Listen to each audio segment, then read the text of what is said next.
Hello everyone. Just a quick update. We will be starting in 8 minutes at 6:10 instead of 6 o'clock.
Hello everyone.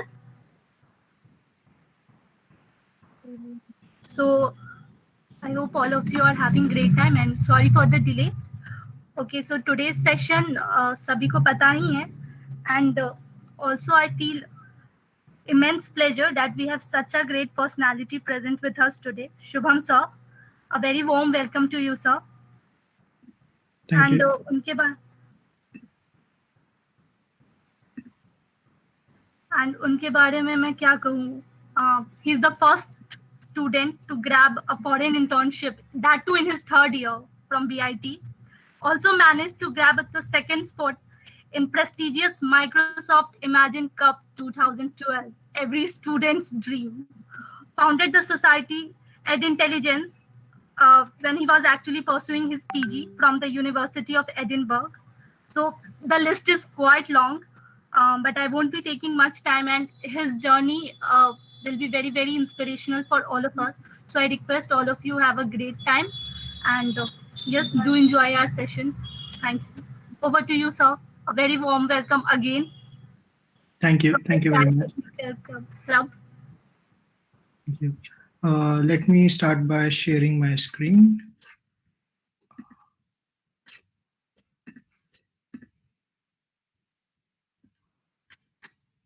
Yep. I hope you can see my screen. Shout out if that's not the case. First of all, thank you very much for inviting me to give this talk. I never thought 10 years ago when I started studying at BIT Patna that this kind of a day would ever come. And it feels quite immense pleasure to be able to share some of my accomplishments, some of my learnings that I did over last 10 years. Uh, so let me give a brief overview about my journey, how it began. It started in 2010 in BIT Patna. I did my bachelor's in computer science and engineering over there. After that, I went to work with Verizon for about a year in Hyderabad. And after that, I resigned from job and took 1 year of drop year and did a bunch of stuff I became interested in machine learning, started a startup, dropped out of it, did something else, did a lot of internships and those things. I'll go in detail later on. After that, I went to University of Edinburgh to study artificial intelligence, and later on joined a NGO for some time called Global Pearly, based out of Mumbai. Um, and after that, I was working in Bloomberg for some time as a software engineer in London. And from 2018, I have been working in Quantum Black as a machine learning engineer. And it's been quite a tremendous journey as well over there. So how did the BIT Patna thing started? 2010, I was like already enrolled in BSc Physics course in Delhi University, Kirodimal College, but somehow cleared the central counseling list in the third round and got engineering. So as you know, a lot of you might relate to it.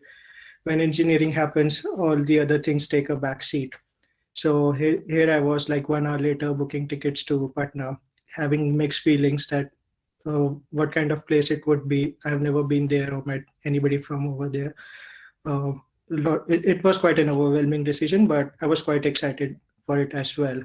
And I think in retrospect, that was one of the best decisions I took.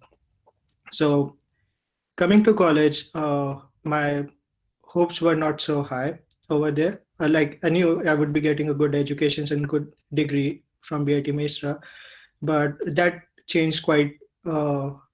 Like the expectations quickly changed in first few weeks and first few months. However, my enthusiasm remained the same. I wanted to make the most out of these 4 years. I want to give it my best, and I wanted to have like a good time. Um, and the main difference was like I always grew up near Delhi University, so the college life that I witnessed there was much different that I saw in BIT Patna, and that was the main difference for me. But as I said, like I didn't let that demotivate me, but use that as an energy to drive me forward. So I decided that first couple of years of college, I would explore. I will try as many activities as possible, different workshops, different competitions, and see which I enjoy the most, what I like doing the best. So I did game development. I tried with robotics, autonomous robots or manual robots. We did a workshop in second year. We participated in competition. In my second year, I also participated in a networking workshop done by NetTech at that time. And I even went out of my comfort zone to participate in something called Model United Nations uh, in my second semester, which was completely non-technical and involved a lot of public speaking as well over there. But all of this like kind of helped me explore the terrain and see like, okay, what I like most, what I don't like, where I have an aptitude to develop more, and which I don't, and what I don't like there. One interesting story, like two interesting stories I would like to share from this experience as well. One is about this NIT Patna competition that we participated in. So the competition was about a line following robot, which you have to make, and then you have to drop these small balls at certain locations, like 4 locations. And the thing is, you have to only drop one ball. If you drop more than that, you get disqualified. If you drop it out of that circle, you get disqualified. And at that time, like we didn't have knowledge or time to learn about more complicated programming boards available like Arduino, or had money to build like a super fancy robot in a 1 month time. So we had this small robot which we called, I think, Edina or something at that time, and we decided to give Edina an arm. Yeah, and that arm was made out of just ice cream sticks taped together and a small sensor to detect that circle. We even, and this was like an Atmega 16 microcontroller that we were using. It wasn't a proper programming board even. And we timed it, like we timed the current so that it just rotates enough to drop a ball and then rotates in the opposite direction for the arm to return without popping the balls out of it over there. So it was very fun to make this robot. And when we participated, we even completed the whole circuit in one go, and like without any disqualifications or without any mishaps over there. And I think that was the biggest achievement. We didn't win the competitions, of course. They were much better, much more elaborate robots that were presented, but it was quite fun. And last week is like the a picture of all my friends that participated or helped in this competition. Yeah. And as you can see, like the main sponsor for us, main like use that we did was of this tape to stick everything together properly. Moving on, next I would like to talk about this game development competition that we participated in, Imagine Cup. Again, like it was just a hobby that it started that I tried to explore in first year, game development as a means to learn coding as well as to do something creative or something fun over there with programming. So in, I think it was in third semester or second year, like I just enrolled it, asked a bunch of friends like, okay, this Imagine Cup tournament, would you like to participate? I have got an idea where we can use these different cards or like a board game design to teach people how they can leverage different technologies to improve in different domains, like like education or healthcare or agriculture over there.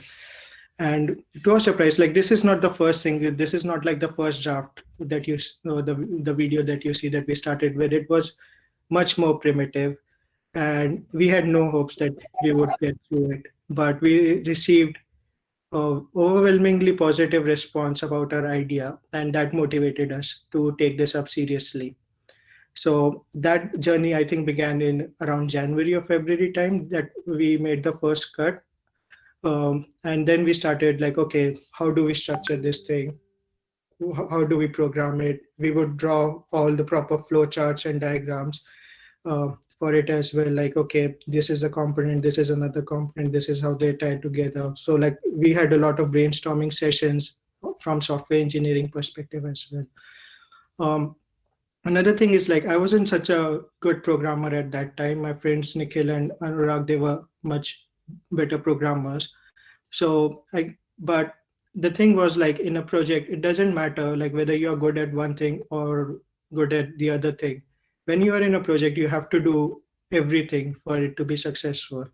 So I did programming with them. I did designing with them. I even made photographs like these small images that we couldn't find of like say a car or something. So I would go and fill each pixel by pixel in Photoshop and try to make it proper over there. So you have to do a lot of things. Some of them you don't like, some of them you might not think that okay, whether it will be helpful in my life or later or not, but for a project to be successful you have to do it.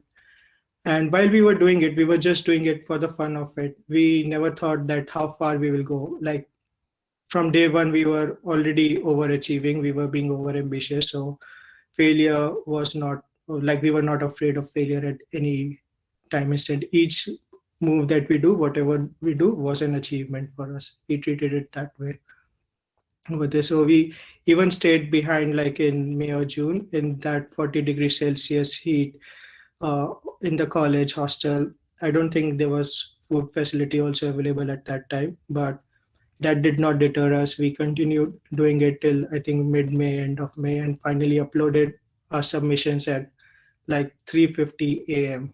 4 a.m. was the deadline for the competition there. Lots of good memories, lots of fun, and I think one of the best projects with I did with a lot of people.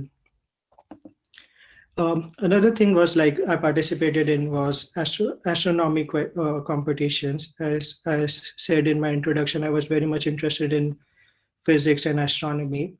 So in second year, I participated in astronomy quizzes at IIT Patna and IIT Patna and came first both the places. I participated in IIT Delhi, came second over there, and that started like catching the eye of my friends, and they wanted to know more about astronomy or just hang out and learn about different concepts involved over there.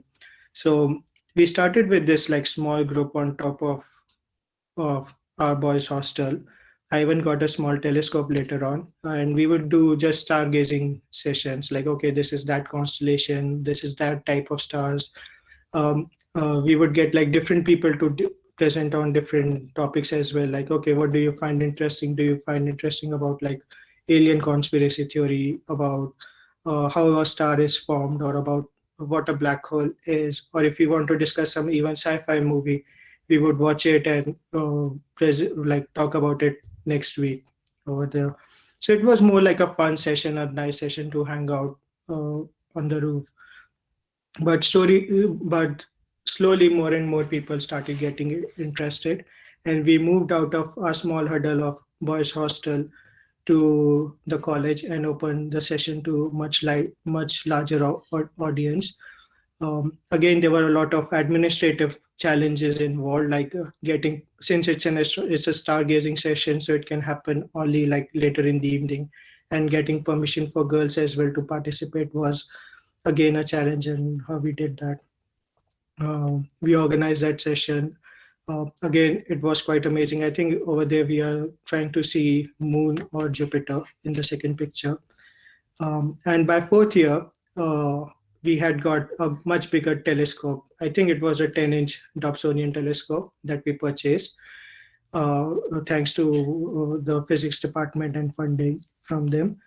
And we organized public sky watches now. So we even got out of our college. So we started small and never knew where it's going. Like it was always just a like a small community or a small people of like-minded people of coming together and learn something new and have fun.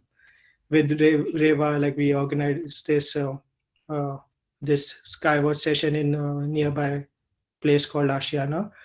For a lot of people living in villages, we tried to explain like how does a moon shine, or what are the different phases of moon, what they are seeing over there. And it was quite a wonderful session. Like I was I was quite afraid of in the beginning of sharing this knowledge with people, or like how they would react, or those kinds of ideas. But when I started doing these sessions, I learned so much by the questions that they ask, by the thoughts that they have, by the ideas that they have.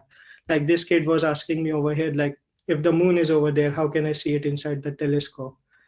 It seems like a very, very naive question, but it's a very interesting question. Like one moment you're seeing it over there, the moment you're seeing it completely in a different direction. How is that possible? So explaining that to a 6-year-old kid, 7-year-old kid, like was a very, very challenging task and something I really enjoyed.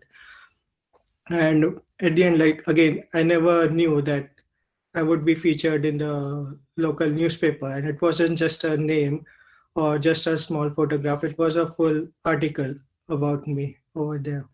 And I think that really boosted my morale and helped me to aim even higher. And that's when the idea of like pursuing this field further like was much more solidified. I wanted to do an internship in this field in astronomy. So in third year, like now third year, I knew like, okay, fine, I would like to do, I like coding to some extent, but still my passion for astronomy and physics is quite alive and something I would like to take up. So I'd finished my exploration phase, 2 years. That was more than enough time for that. And now I, like from third year onwards, I had a lot of interesting subjects as well, like algorithms, neural networks, digital signal processing, discrete mathematics, and those things like help me anchor towards my studies and improve my GPA as well. So I started focusing on my GPA and just astronomy, and tried and like came up with a plan to get an internship. Again, at that moment, I was like, okay, I've made my CV with all these competitions, all these prizes and awards and everything. So I now the next part is just the application part. So, and that was quite a learning experience again for me. I started writing emails to different professors, and I wouldn't get a reply for days or weeks even. I'd send around 50 emails, no reply, 100 emails, no reply. I think after around 150 emails, I got my first reply, and that was also a rejection. So that was again very, very demotivating for me. And at that point, I just wanted to throw everything out of the window and stop. But I somehow came across this cartoon of Calvin and Hobbes, and that really changed my attitude towards this whole problem. Like, what is the worst case that's happening? Like, I've already put in all the effort in building my CV.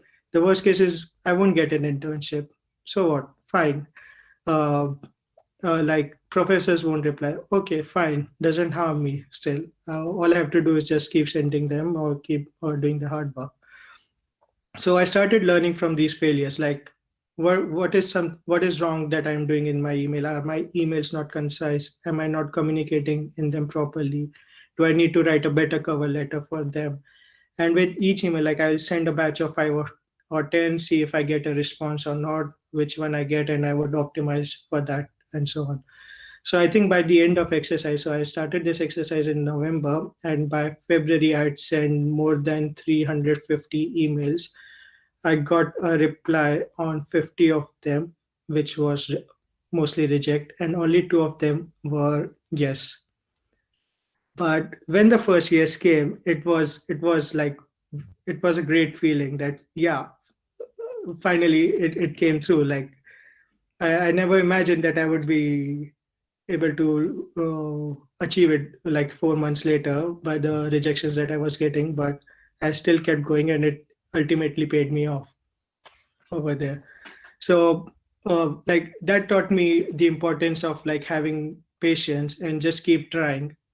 Always imagine that you're one step away from the goal, or you have like if that helps you to go forward, or just think that you have done 90% of the effort already and you should not leave for just 10% of whatever is remaining. Keep trying, and just keep trying over there. So, and this was like a immense success. I treated it as like I always wanted to go to UK. I always wanted to see the country. I always wanted to study physics, and here I participated in this internship, we developed a simulation of the universe, which they later on presented in Royal Society of London as well as part of the exhibition. So in a way, all my dreams were fulfilled in one go. And after I returned, I felt like very, very complacent and a bit like, okay, there is nothing left to achieve, kind of a way. And I started dreaming my days away, like, okay, what is something else that I could do, or different thing. I'd got the like at the start of fourth year, I got a placement in Verizon also, so I didn't had to worry too much about preparing for interviews or that kind of attention. But I think towards the end of fifth semester, an interesting thing happened. At that time, we would be getting these mess dues or accounts dues closer to the exams, and you had to clear them in order to get your admit card. And all the time, like all 3 years, we saw like there would be a big ruckus. Some people will get more dues, some people will get less dues, and there was no way that two people or three people sitting in the accounts department can solve query for more than 1,000 students at that time. So ultimately, you had to pay. But this time, like most of us didn't wanted to pay because some people were having 1,000 as due and some people were having 10,000 rupees as due, even though we started with the same money. So there was a big committee which was called up in the auditorium with our directors, members of administration, students, and everything. Of ideas being discussed, like, okay, how do you want to go forward with it? How do you want to rectify this issue? And that's where I suggested that, okay, maybe we have set up a LAN system. Maybe we can just make a software which shows like what are your initial dues and what are your monthly dues, so that at the time of exam, people know like how much they have to pay and they can start saving money accordingly or plan it accordingly. They don't have to ask money from home at a 1 day notice or a 2 day notice. Now, net banking wasn't so popular at that time, so you couldn't get money immediately either, I suppose. Uh, so when I proposed this idea, it wasn't met with so much enthusiasm or positivity that I expected, either from my batchmates or from the administration at that time. And it was discarded in that meeting. But other ideas, such as introducing a chit system for meals or those kinds of things, were introduced and talked about. So in a way, it kind of demotivated me that, okay, being a computer science student, being like fourth year students of engineering, we are thinking about such things and not leveraging technology that we have access to. But that evening, our registrar sir, Ritesh sir, like came to hostel to discuss more of these things, and he called me as well and asked me about my idea in much more detail. And he liked it very much. He was quite enthusiastic about it, and he asked me to develop it. He said like, okay, fine, like let's see what your idea is. Give me some software or some develop it, and then we will see how it goes. Again, like for that, I reached out to my batchmates and asked for their help. Like, okay, this sounds like a cool project. You were telling me during Microsoft Imagine Cup that, okay, why didn't you ask me to participate? During astronomy, you were asking me, or different competitions, that why didn't you ask me to participate? Hey, let's go and do this thing. But I think fourth year is a very, very different time for everyone. A lot of people would like to just relax and enjoy their time and spend it with friends rather than spend hours every day learning a new language or developing some software, which, even though if it is implemented in real life, they might not be real users ever, because we were going to leave college in few months' time. Was joined by two other juniors as well, Anuj and Vikrant, who helped me with this different task, I think around December time. And by March, we finished the whole software and presented it to Ritesh sir. And there were like a lot of iterations involved in between, lots of learning. Like from day one, I was like, I just presented a small software, showed this whole idea, and I was like, sir, this is done, this is great, and we can move forward with it. And he was like, hold on, do this thing as well. Then I will do that thing as well. And I would be like, come on, let's take it to director sir and make it live and everything. It's like, no, hold on, do this thing as well. And that went on for months and months. like about not months, like 2 months time, and it frustrated me. And one day I just sat, and 3 days in 3 days, like built the whole thing from end to end. I presented to him then, and then he was like, "Okay, now I see what you have done, and now it looks good. Now we will go and show it to accounts department." And in that moment, I understood like what he was trying to teach me. Like that was the importance of identifying your users. My users, like people in accounts department or administration office, they were not so technologically aware or like use these kinds of complicated softwares before. And to gain the trust of them, we needed to build something end to end, something they find it very, very easy. We cannot just talk in the clouds and say, like, okay, there will be a pop up bar over there. You will go and click, it will export everything, or you can see something over there. No, you have to demonstrate it to them and show it firsthand. Uh, uh, and and I think like when I completed the software, it was finally implemented and being used. There was a big sense of relief, a big sense of achievement, uh, and that was incomparable. And I realized like just by using like something I learned over 4 years, I could build I built a thing which changed the life of 1,200 people. And that made me realize like why I wanted to do physics or astronomy. It was to like just to know more about things, how they work and how it behave.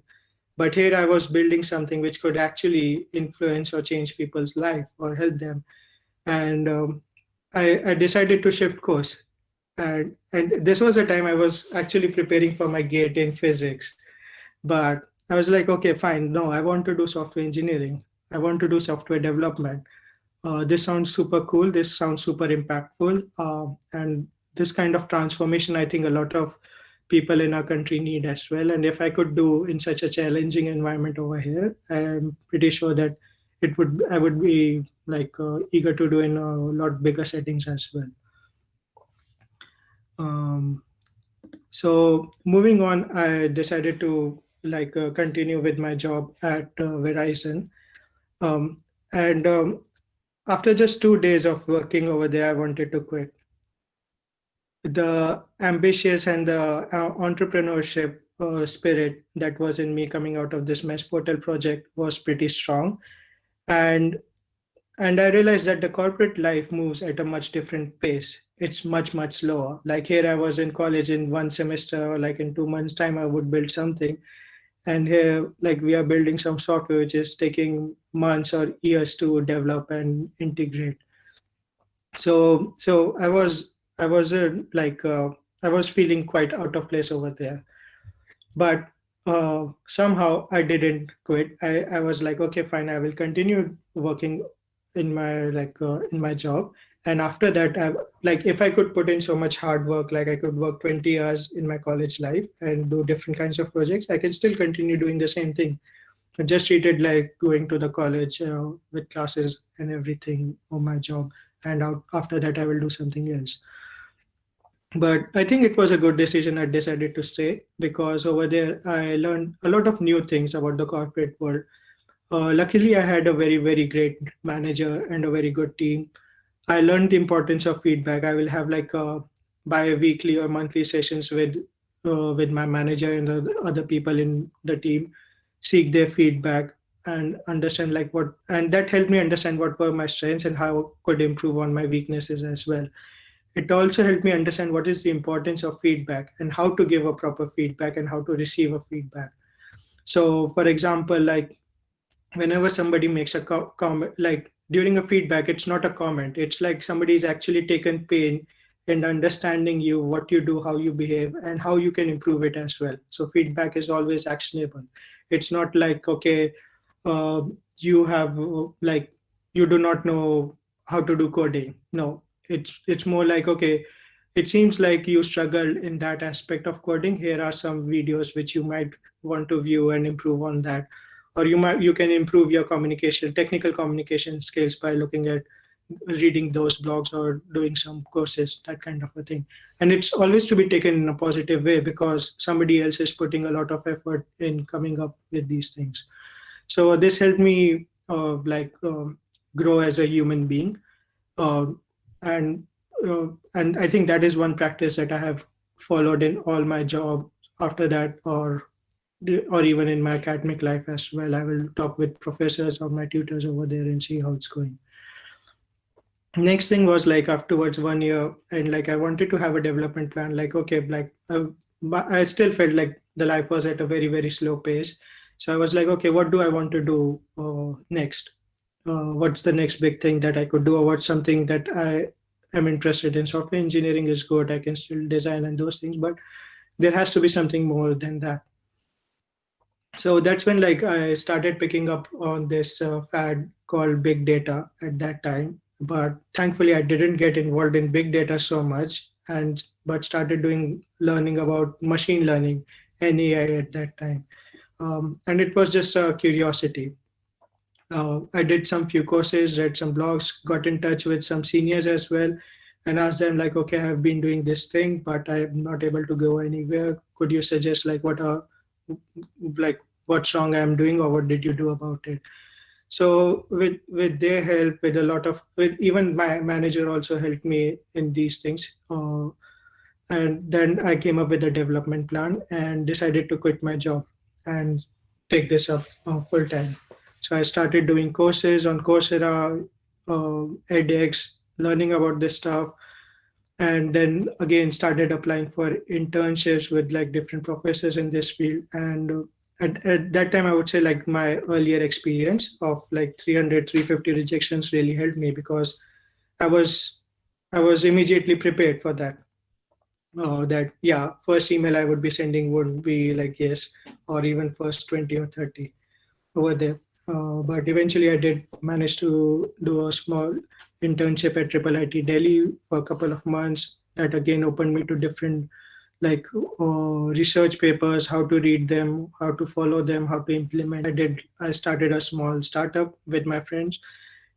We made like a whole product. We had brochures as well. We approached schools for that. Like, okay, this is something we want to do. They were curious. We did some marketing research, but slowly and slowly it died out for different reasons. And ultimately, I settled for another internship in Mumbai for 3 months, which was again like a great experience for me. All through that time, I would say like the main thing that I learned in that 1 year was to be always curious, always keep learning like what is something new or something more you could do, how you can improve.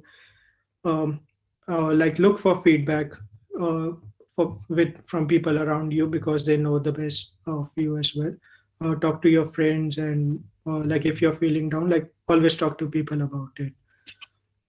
So next, I went to Edinburgh. It was again like a very very different setting. I was very passionate. I thought like, okay, I had done a lot of basic courses, and I could ace this thing from day one. But realized that the style of teaching and writing, like in exams, was so different. Uh, it was like 10 times or 100 times magnitude difference. It was a lot of fast-paced learning, a lot of self-learning as well. It wasn't in India that professors would be going through each and every line of your course material and everything, but it's much more that you have to exploit your curiosity about the subject. Look for blogs, look for videos, look for research papers, read them, and come up with questions rather than when you go to the classes over there. And same with writing, like I always just used to start writing and write say 200, 300 words and then arrange my assignment for it. But here I learned like, okay, this doesn't work. You have to write an outline first. You have to write the headings. You have to structure your thoughts. You have to see how much you can expand on one particular topic and how much you can expand on the other topic. And this took quite a while for me to learn as well. It was a completely new way of learning. So these hurdles, these challenges, like always made me doubt, like, am I at the right place? Am I even like worthy of these things, and those like whether even I can do or not? But then I think over there I learned the value of introspection. Like, okay, but I still got over here. I got a scholarship as well. Uh, like which was all only given to 5 people from India in the whole of university across different courses. So there should be something in me that I made it this far. So it's important to have faith in yourself and use these challenges as an opportunity to learn about yourself. Like, why are you facing these challenges? Is it because of hard work? Is it because you're not giving it proper time? Or is it something that you're not focusing on? And how you can improve. So that's the intervention part of it. Like what you can do differently to not face those challenges. How can you improve over there? After that, like when I came back from Edinburgh, I joined a NGO. So like by that time, like I knew like I am very technologically strong. I like to build products and everything. But I had also realized like uh, the real world is going to be much different than college life. I cannot just do something over 2 weeks or 2 months time as and be feel very proud about it and then move on to the other things. That's what I learned in Verizon, and like now that I was eager to go back into the corporate world, I wanted to explore more and more things in the real world. So I joined this NGO called Global Pearly, based out of Mumbai, and with their help, like I visited like different villages that they had adopted in a very drought-stricken part of Maharashtra. And I realized like so the interesting thing was like when I went over there, I already had like 4 or 5 different ideas that we could implement, AI education tools or using AI to identify leaf diseases and those things. But when I went over there, I was like completely flipped. Like my whole understanding, the challenges and the problems were much different. Um, there were a lot of subsidized products and government policies which were already there, but the challenge was people were not able to use it. So so over there, like to solve that problem, I used my earlier mess portal experience and built a small bureaucracy interaction tool for them, and like that was taken up by NGO, and they showed it to the collector as well, and everybody like really loved it. But at the end of this whole experience, like it made me realize like there are so many bigger problems in life.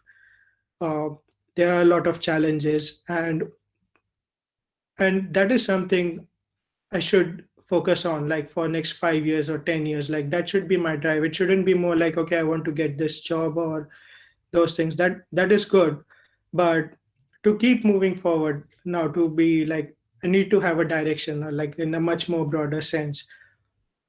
So and I just like started thinking like what kind of sense of purpose I can have. It could be like improving the agriculture field or improving the education sector, making it more accessible over there.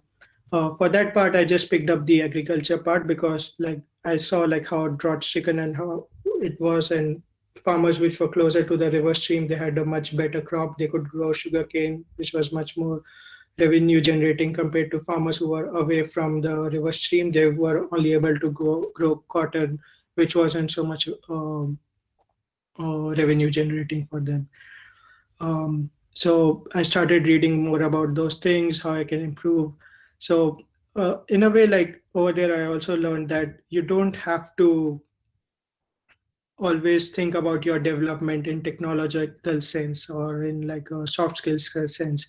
You can have a much bigger umbrella, like say here I wanted to solve these problems of traditional agriculture, and in that I'm free to explore different avenues. I can try to improve it, say using technology. I can try to improve it, say based on ethics perspective or policies perspective. Why aren't these policies working, or how to make them more accessible, or it could be just by like public speaking and everything. So now I wasn't limited by technology or like by these subdomains, and I was free to move anywhere based on my interest or based on my job as well. So which is like brings me to this point that it's important that you find something that you love to do and keep doing it. It's important that you have a job like to earn your bread and butter, but it's also important like that job like gives you a sense of fulfillment. You are really enjoying it. You think that you're developing some kind of an impact over there. But more than that, it's very very important that you have a life outside just your like daily work. You try different things, you try new things. So from my experience with Global Pearly, I got much more into gardening.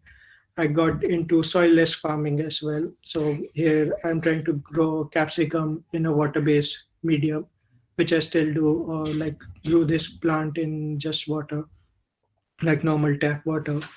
More recently, I got interested in photography. So again, so like I didn't completely like shift away from astronomy. I still like going out, watching stars, watching meteor showers, and doing this kind of stuff. So it's important, like just find whatever you like. It could be learning a new language, do it for 6 7 months, do it well, and then maybe shift on to a different hobby. Like you might like biking. How does a cycle work? You can improve it, or those kinds of go on treks or trips, or learn a new musical instrument, or anything over there. But like, yeah, so these are the kind of things that just keeps you going on and on as well. um, Now I would like to like open the discussion, like open the forum for any question or any comments that you have, and I'll stop sharing now. Thank you very much.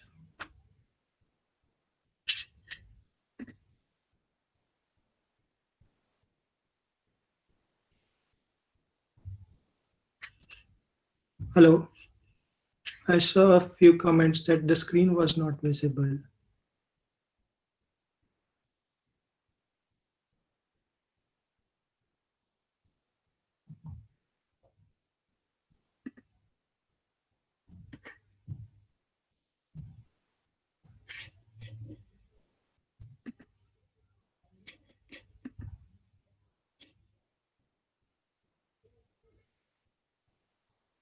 Mhm.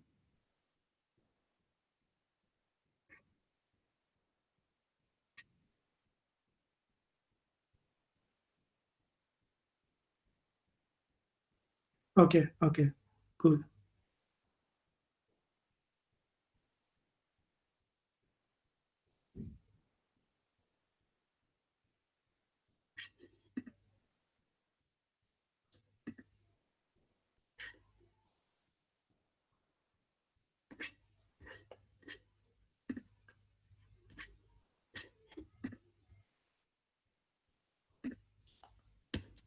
Okay, so here's a question about like how did you start coding?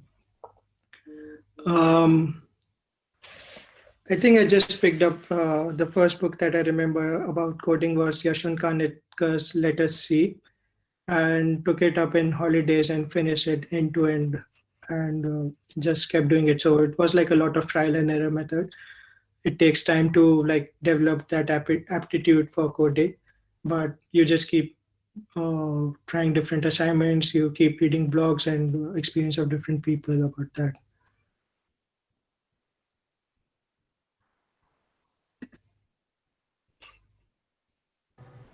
Okay, the Um, second question is from Tanvi, I guess.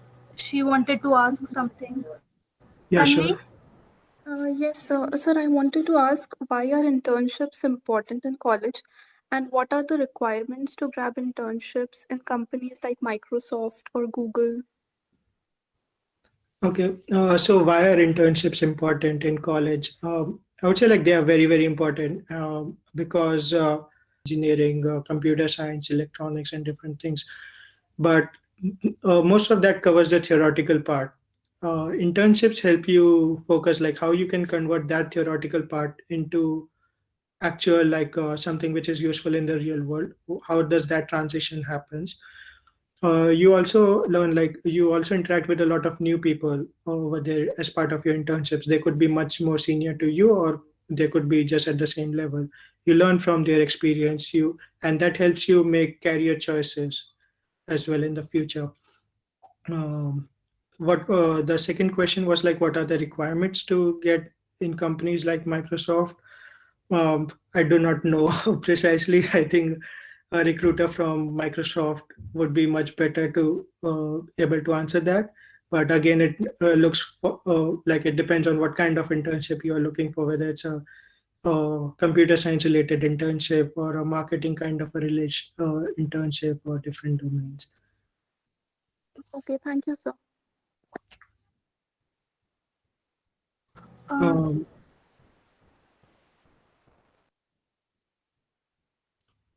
all my time, you're always developing your skills. Yeah, like all the time, like you are developing your skills, like you do whatever activity you are doing, uh, whether whether like it's coding or they having discussions or just doing exercises as well. It's a way of skill development.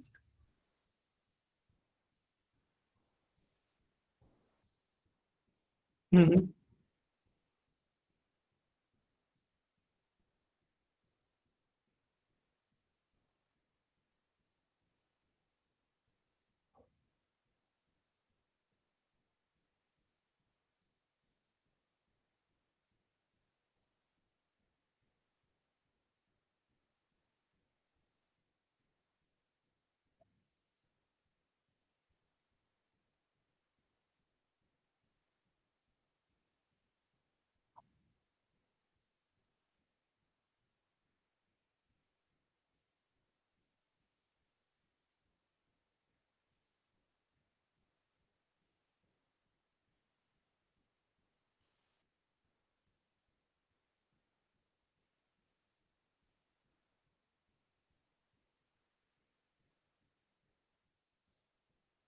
Okay, yeah, that's a good question.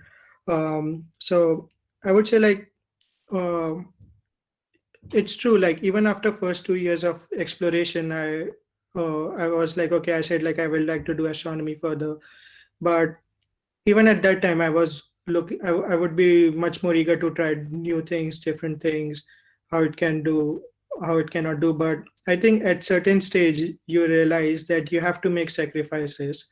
You have to be content that yes, whatever you could explore, you have done, and you cannot keep doing that through your life. Like there are so many things in the world that it's difficult to stop exploring new things.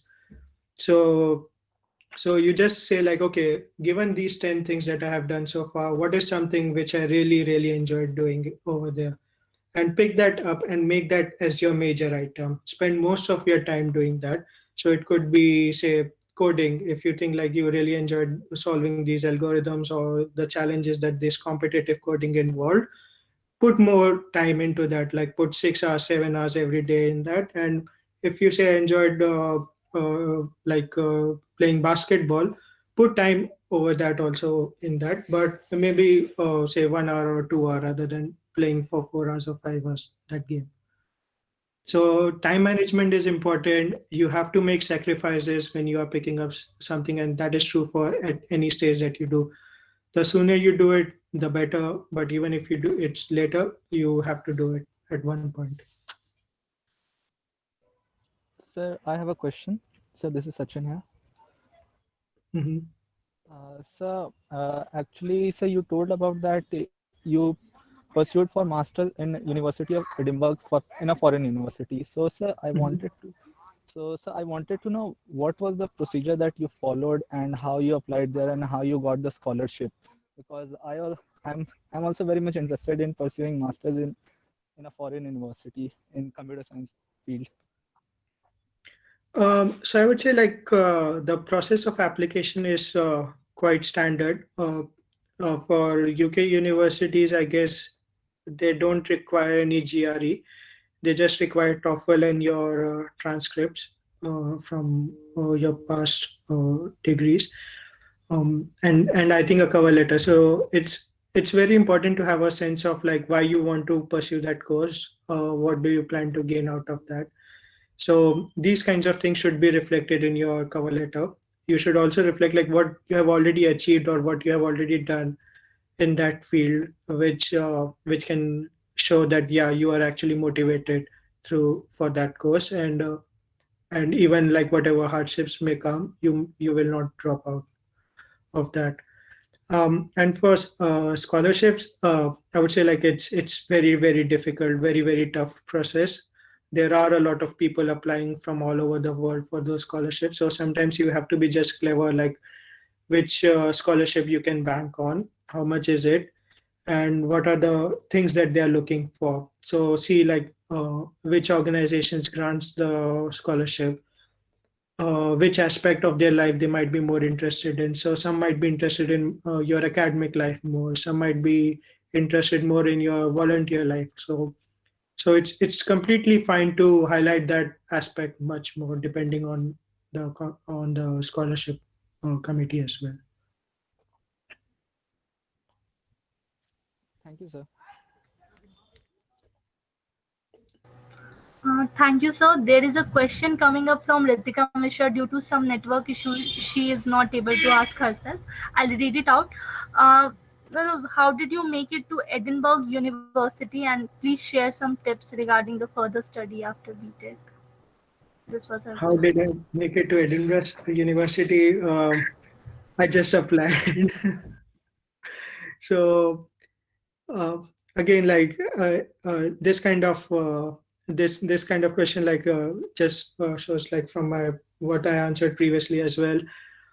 Um, so I just wrote like why I wanted to do AI. So I had already spent 1 year like exploring different things and did some courses and internships as well. So that showed that I was quite motivated in this field and I wanted to take this further and study it. I had written a few blogs, made some like YouTube videos as well about my different software engineering uh, ideas that I did. And I think that all went towards this application.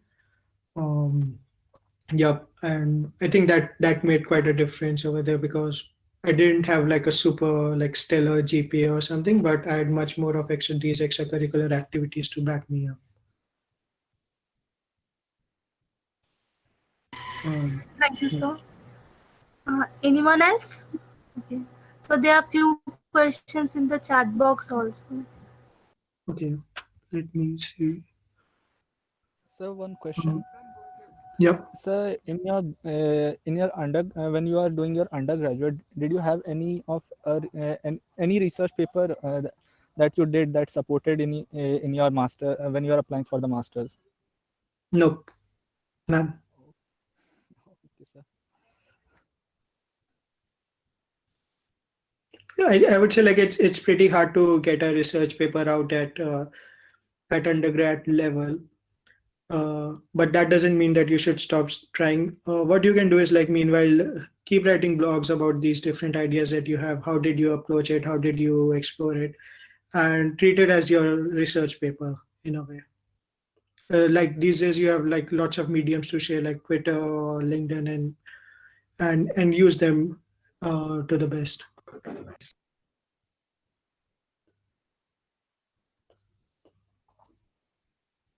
Okay, let me see. How did you start coding? Yep, I think I answered that. Mm.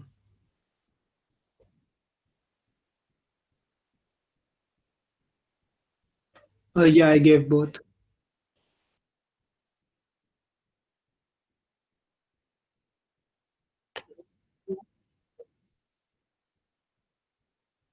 Um, Roadmap for there is no like a fixed roadmap or like a very definite thing.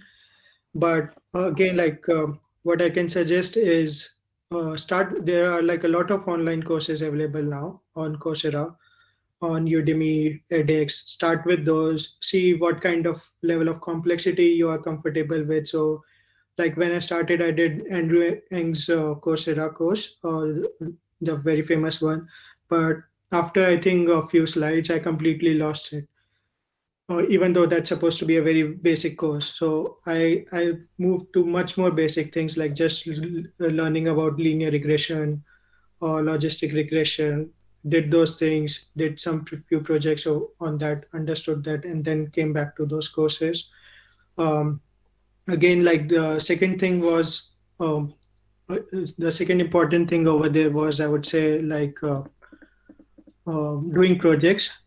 learning about like how you can actually code these things in real life, because that helps you like theoretically it's fine, like okay, logistic regression, you know how it works and everything, but then what are the pros and cons associated with it, when can you use it, when you cannot use it, you learn a lot of those things from that. Another thing for machine learning, which a lot of people ignore, is basics. Like it's very, very important to have a good grasp of linear algebra, statistics, and probability. These are the foundations for machine learning. If you know, so I would say like before starting machine learning or courses, like do these things properly. And there are a lot of YouTube channels which teach you very well. Like Khan Academy is there, Three Blue, One Brown is there. They have wonderful videos explaining these concepts quite illustratively.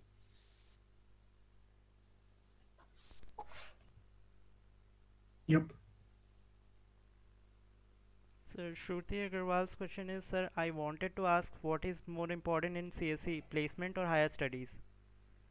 It completely depends on you. Like, what are your aspirations? Do you want to go to a job and work in a corporate or and contribute over there, or you want to study more, you have found a specialization that you would like to do which you're passionate about, or like so you would like to go for a master's or PhD. I think it depends on individual aspirations completely.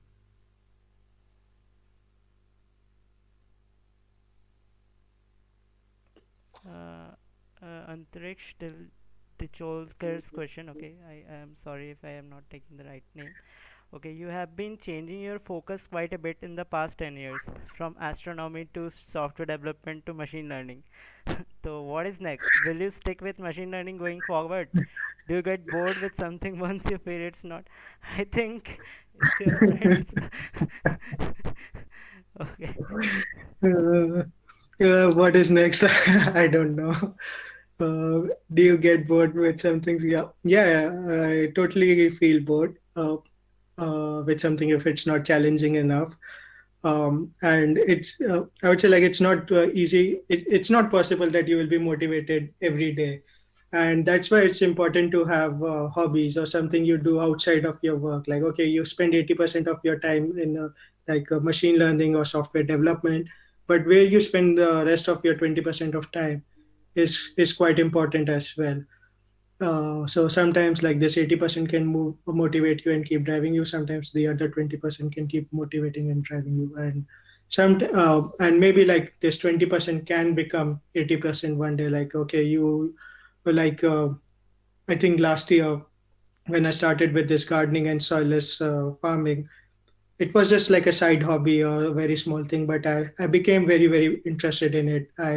I started growing much more things like tomatoes, capsicum, jalapenos, everything in soilless medium. And I even thought about like taking up this full time and going into agriculture. But right now I decided like I'm quite happy with my job and continue doing software development.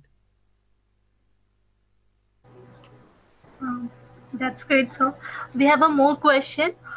He's asking that what it takes to build a career in machine learning, inspired machine learning. So, What it takes to build a career in machine learning. Um, I think knowledge about machine learning is one key thing. And as I said, like earlier, it's important to have fundamentals strong about your linear algebra, probability, statistics. And also, it's important to have like good software development skills as well. Like, so again, it depends on like what kind of career you want to build. Do you want to build a more research-oriented career, or much more like a product development focused career as well? If you're going for like a more research focused career, uh, you need to like go really deep into these fundamentals. You really need to be passionate about those things and be ready to explore them to the end. Be on top of recent researches, recent research papers being published. Listen to the talks given by some of the prominent people in the field. Follow their like what kind of field they are publishing papers in. Find like what motivates you as well. try to join groups of people. Like now there are so many online forums, like whether it's on LinkedIn or other places, where you can contribute and meet like-minded people. Go to meetups, see what's happening, present at meetups as well about what you learn or some cool thing that you developed over there. And I think like a factor of all these things put together will help you build a career in machine learning, but yeah, or for like any other field as well.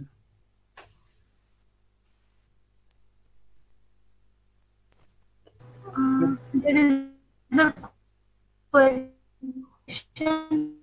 from Anand Prakash Can you repeat the Yes, question? Your voice was broken. her network issue is she is having some network issue. I am repeating Okay. the question. Anand Prakash Tiwari asked, "What is the roadmap for a first-year student to start coding?" I think sir has answered this question, but okay, if you want to add Yeah. something into it.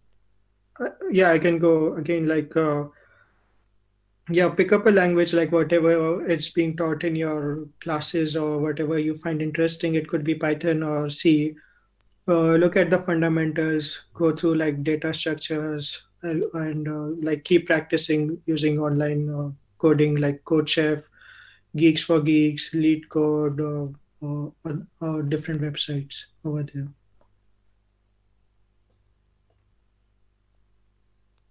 Okay, Sanya Yep. Sena asked one question. The master course in USA is 2 years, and that in UK is 1 year. Is there any difference between the two? That's one difference, and the second difference is I think like even though it's a 1 year course, they do cover all the subjects that US universities would do in 2 years. So it's quite rigorous. You can imagine like something that you will cover in 3 semesters in a US university. Now you're covering in 2 semesters. So of course it would be very challenging and very fast paced as well. And I think again in UK it depends a lot from university to university as well. Each university has their own ideology. So some focus more on theoretical aspects, some focus much more industrial aspects. I'm not sure so much about US universities how it works. I never like really looked over there, but I think they are much more industry focused and see like what's going around in the corporate world and try to structure their courses accordingly.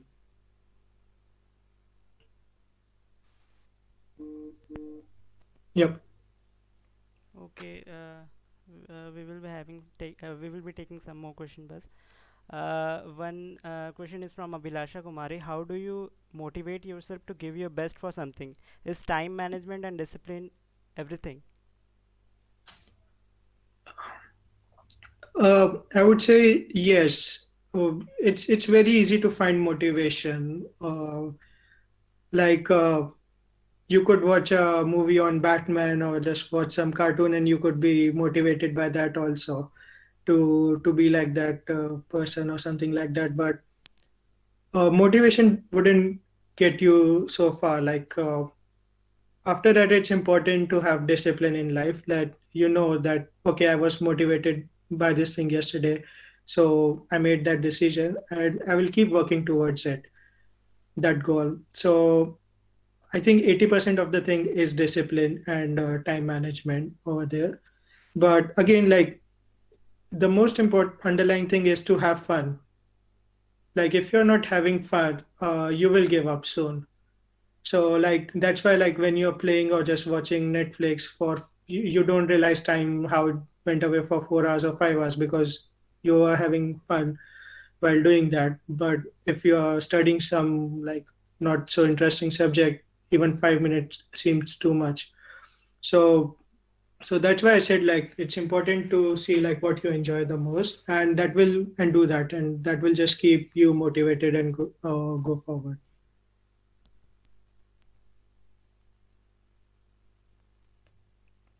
Okay, and it will be nice if everyone can interact directly. It will be more interactive in that way. But okay, I am reading out the questions. One question from Sama Pratap saying that, sir, did you not try participate in any open source development? Um, I would say like in college, I wasn't so much interested in coding or building a coding based profile. So that was one of the reason why I didn't look or didn't try to find these kind of competitions. Um, and secondly, it was like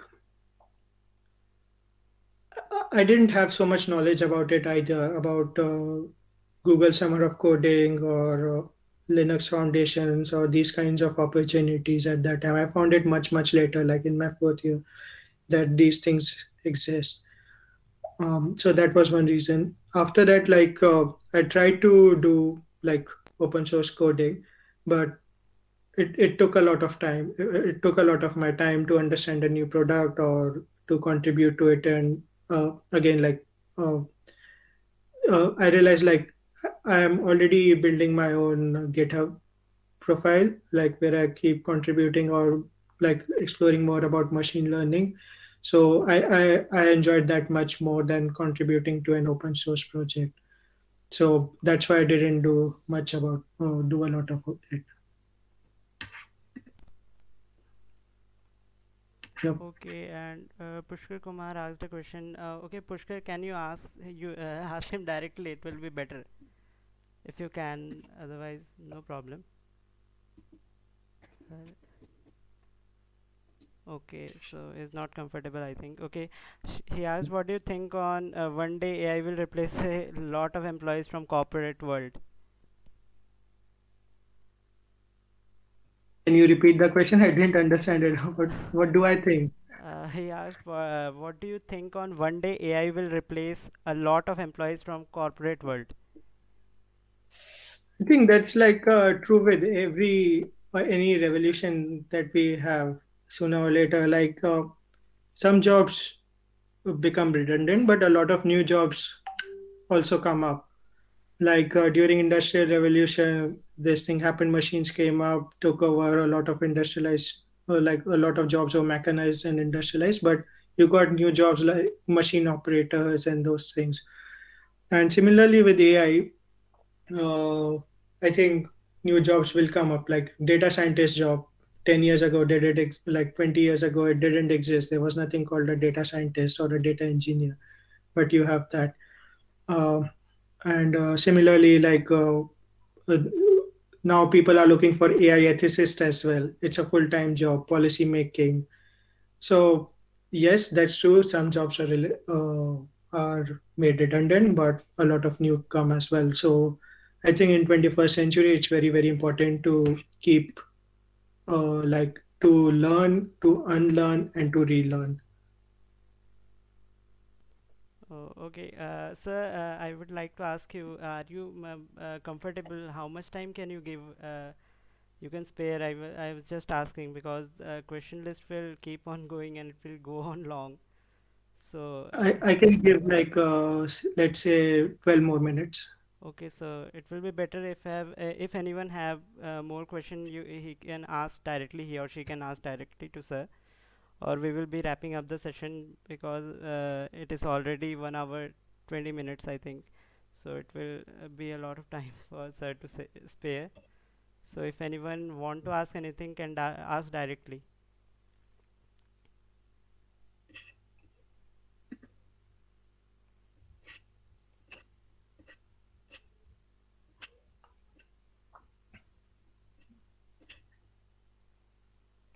Okay, so I think no one is comfortable and there's no more question. Only one question left, I think. One is use of ML in job sector.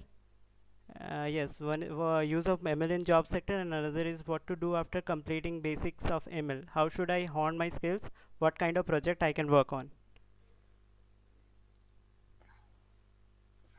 Um, I think like could you elaborate on the question of like like what's the question over the use of ML in job sector? Or like what kind of aspect are you looking for? over there in the answer. Meanwhile, I'll answer the second question. What to do after completing basics of ML? I would say like once you have completed basics of ML, you would have understanding of what you would like to do next. You would have explored this area. You would have seen like okay, uh, I mean just do what you find interesting. Like whether it's like doing more projects, reading about a particular subfield in machine learning, such as causality, fairness, or like natural language processing, machine translation. Like the list is endless. So find like while doing the basics of ML, uh, what you're finding more is interesting and keep doing that. And how to improve your skills, like uh, just keep practicing more, like do more coding, more ML related coding. Read blogs like on Kaggle also. A lot of people share their experiences that when they approach a particular competition, what made them stand out from other people. So learn from their experience. It's not necessary that you always have to make your own mistakes and learn from them, but you can like learn from other people's mistakes as well. Ready करो. You will see like what kind of projects you find interesting, and it's completely fine that if somebody did a project on sentiment analysis, to redo it, to read it, how did they do it, and continue doing it again. So it's because that will help मेरे you से उसके बाद wrap up होगा ठीक है. to understand that topic much more. हाँ भाई wrap up तुम करना ठीक है. Hello. One question from Navneet from 2K19 batch. Yes, Navneet, you can continue. Good evening, sir. Good evening. My question is that in the current scenario, I'm not sure about the present scenario, but what do you think in the future days, if someday I get bored with my job, and after 10 years of my job, I get bored with my job, and will it be possible to entirely change my field of expertise, either by learning, by doing a course or something, or going to college, whatever? Will it be normal or will it be possible to do it? Because Absolutely, absolutely. Like nowadays, like there are so many online courses and so much online resources available that you might not even need to go to college. You just need to be interested in that field. You can learn about it online so much. You can reach out to people and say like, okay, Boring होते जा रहा these are some of the things which I'm doing. Like if है. you like 10 years later you want to become a lawyer, you can start learning that thing. Like it's never too late to start something new, something fresh, or something different. There are a lot of stories like people who are like in their 50s or 60s gave their MBBS exam and became a doctor. Like also like you heard like a lot of actors or different people who are in their 40s or 50 would start their acting career, and throughout their life they were doing something else, like they were working in corporate or some or similar things. So uh, you should never worry about like what will happen 10 years later or 15 years later. If you find something new, it might be there might be some new job or some new field coming up, and you might be more interested in doing that, and it's completely fine to shift. Like even in my university in Edinburgh, there were a lot of people who were in their 40s, and they were doing like software engineering, or they were lawyers and they wanted to learn coding and shift to machine learning. So they did that course. Similarly, I've met a few people in my corporate life as well who were in, say, marketing domain, like proper sales, marketing, and everything. But they took a 1 year gap, learned coding, and now they are front end engineers ठीक है तो तुम as रखो. well. So it's always welcome to switch fields. okay, thank you, sir. Thank you so much. So how was your experience in BIT, and what clubs you joined, or was the clubs at that time? Um, how was my experience in BIT? I think it was a very, very rewarding experience. There were a lot of challenges associated. but that helped me grow a lot. So I think it's always very nice to have a positive outlook towards life and treat those challenges as a learning opportunity. I met a lot of wonderful people. So again, like it's very important to make friends, and like what kind of friends you make is also quite important. It's nice that they have similar interests. Second year, third year, I just founded my own club, Astro Trekkers. So a lot of my time in that as well. Um, yeah, and you can say in a way I was like doing robotics. So I was in robotics club as well. But at that time, like I think till our third year, we didn't have so many clubs. We mostly have groups of people interested in a particular thing, whether it's talking about Marvels versus DC or some new thing we like, some algorithms we read in our computer science class. Thank you, sir. Yeah. It was amazing talking to you. So one more thing. So what do you do for astronomy right now?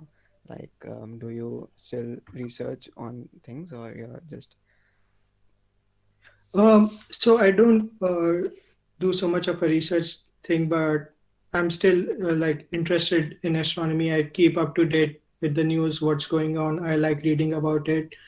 Whenever there is like a event happening, like last month there was conjunction between Jupiter and Saturn, so went to watch it. That thing. Then there are meteor showers that keep happening in November and December, Leonids and Geminids meteor showers. So I always try to watch those. Um, and like yeah, comet also. There was like a comet visible last year. So I have a small binocular with me. Not like it's not a professional one, but still good enough. So I use that to still do stargazing and look at deep sky objects.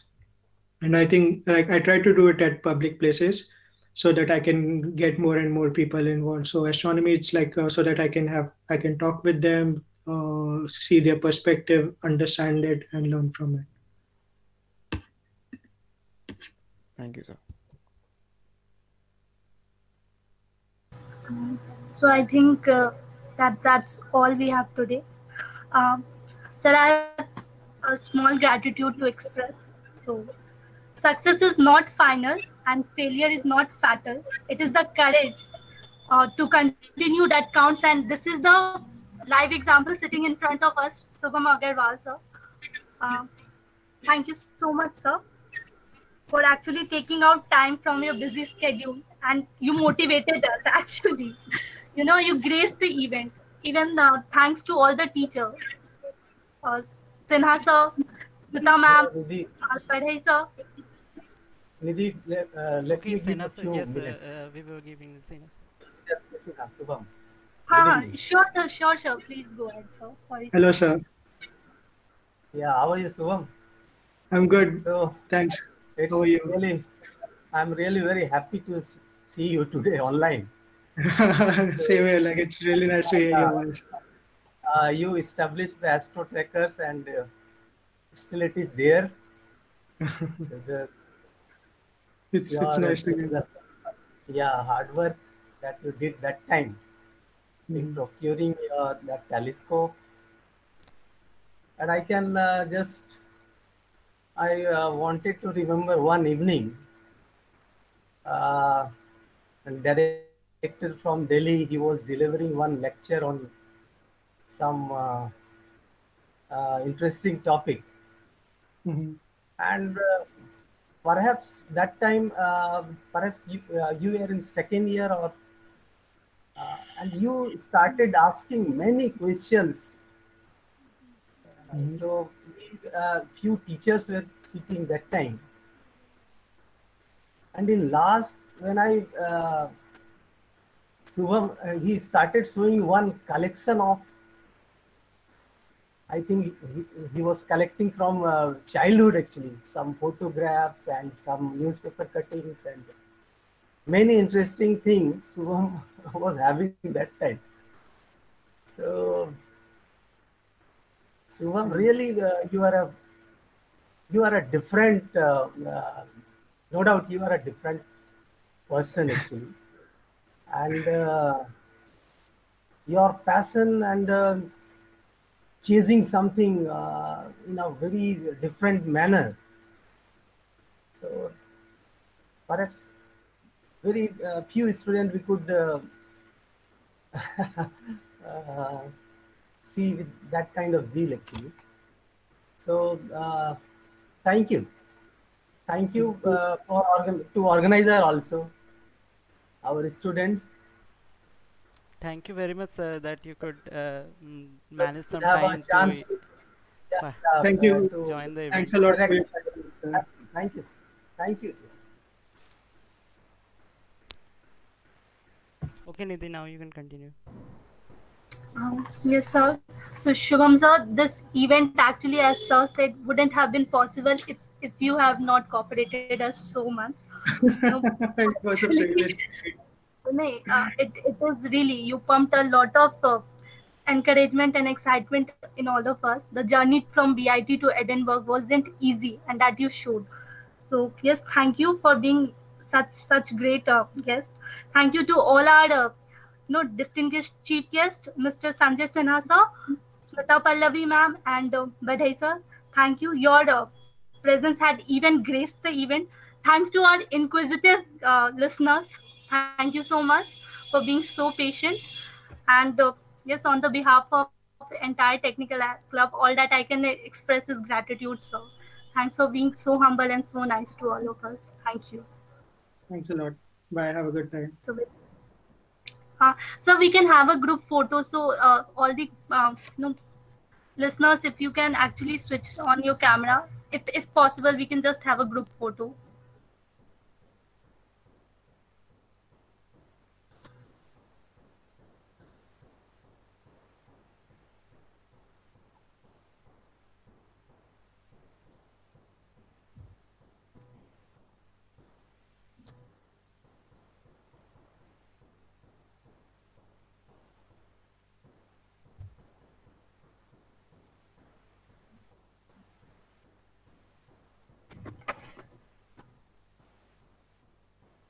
Thank you, sir.